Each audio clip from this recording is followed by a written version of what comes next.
Alright guys, so today I want to talk to you about episode 2 of Dragon Ball Z. Dude, this episode was crazy. I mean, the minute that this dude shows up to Master Roshi's house, you already see that Goku is on the defense. Like, you can see him here, like, not really sure what he should do, and he's clearly on a defensive.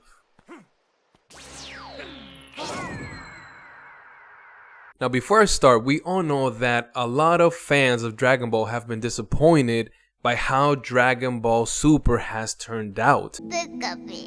The stakes in Dragon Ball are just not high enough, and the writing is not good enough to warrant those feelings that they actually want from us as the viewer. A perfect example of this is the Tournament of Power. Now, it started great, right? The Earth is in peril, actually the entire universe, right? Universe 7 is in peril.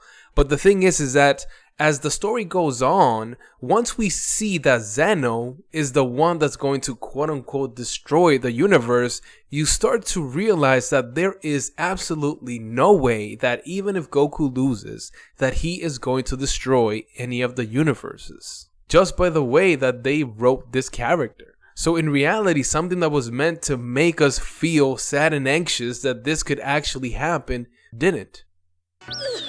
Now compare that to Dragon Ball. In episode 1, you start to really feel that Raditz is a danger to the entire Earth and Goku and his friends.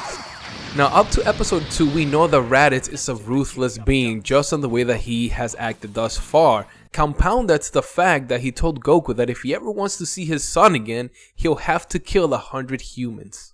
Yeah, it's a bit much. Not only that, but this kick that he gives Goku is just ruthless.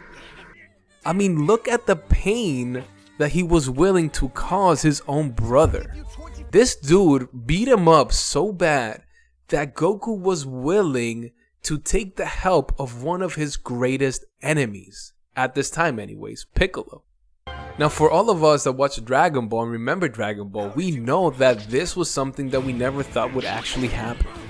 Now the thing about this kick in this scene is that you can clearly see in Goku's face how hurtful this one attack was. I mean, if you watch this episode, Goku is actually rolling around for like 10 minutes straight, like rubbing his belly like he needs to take a dump, dude. It's crazy. The build up to Raditz up to this point has been palpable. Not only that, but he has been built up to the point where you know that neither Goku or Piccolo stand a chance against him. So you are left wondering in this episode, how the heck are these guys going to be able to defeat Raditz?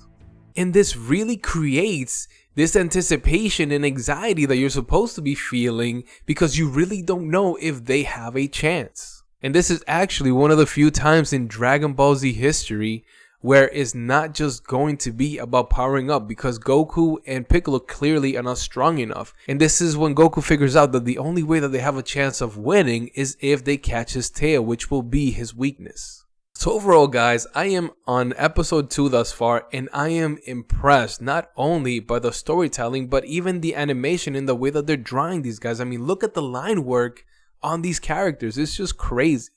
Looking at Dragon Ball and Dragon Ball Z, there's a clear difference, right? This is like the Christians that truly understand that there is an eternal soul in people's bodies and the ones that don't, right? The ones that don't spend any time evangelizing, but the ones that do spend their time actually telling their friends about Jesus.